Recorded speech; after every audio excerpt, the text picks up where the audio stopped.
There's an ancient tower in the middle of the North Atlantic. Part 3. Hosted by FishermanTales.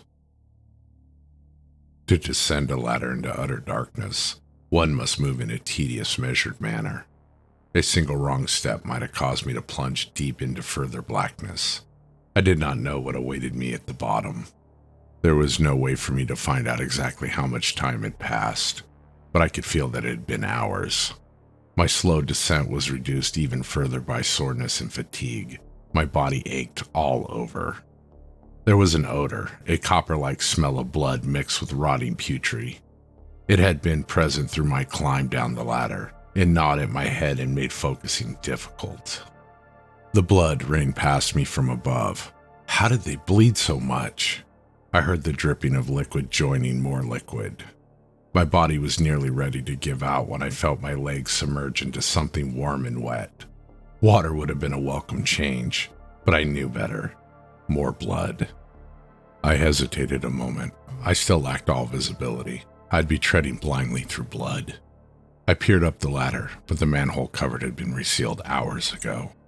I took a deep breath and stepped off the ladder. My feet were unable to reach the bottom of the blood-filled pool. I kicked and paddled with great effort to keep my head above the gore. Blood really is thicker than water. I knew that my best bet was to stay against the wall and follow it, and hope that it would lead me to a door or some other way out.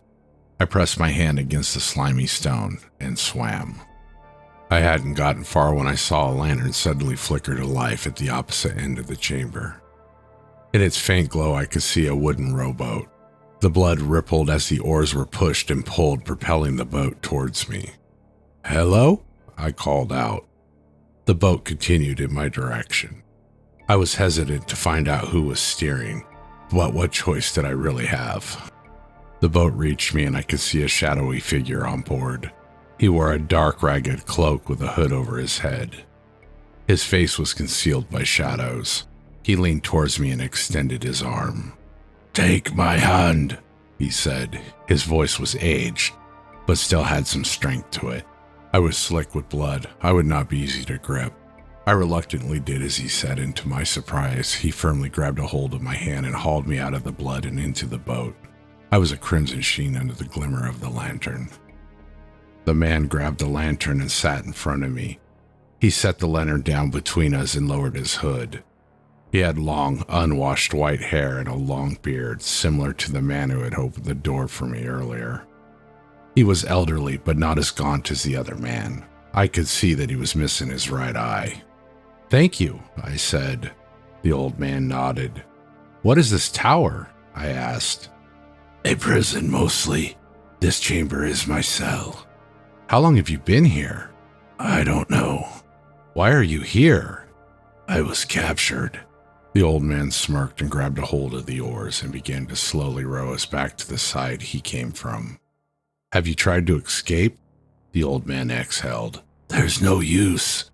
We've been deprived of that which gives us our strength." "We?" "My people, my family.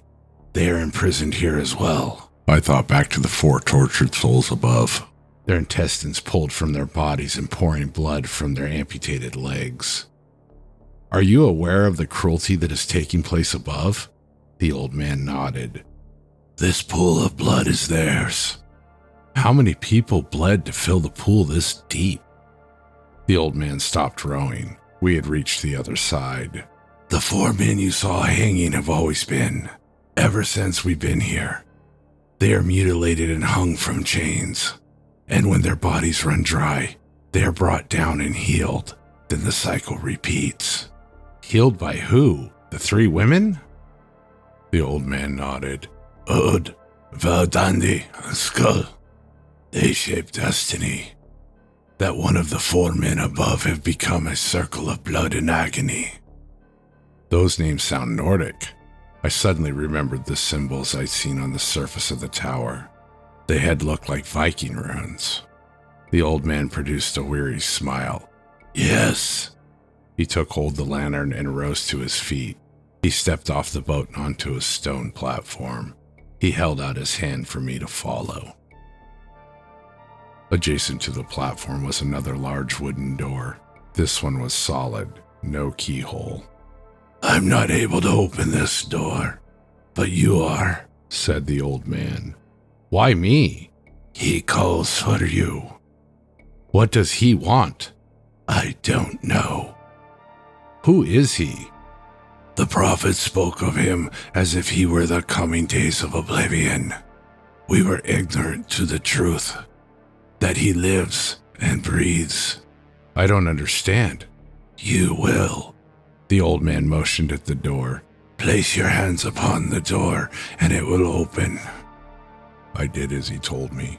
There were a sequence of clicks and thumps as the door unlocked, and then, slowly but surely, it drifted open.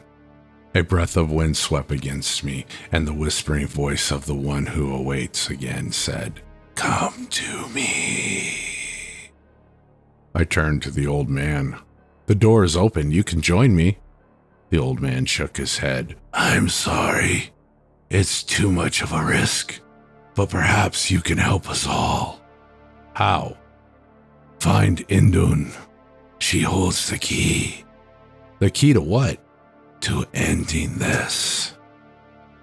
I looked back at the door and then descending stone stairs beyond. The old man placed his hand on my shoulder and said, My sons are down there. I have not seen them in a very long time.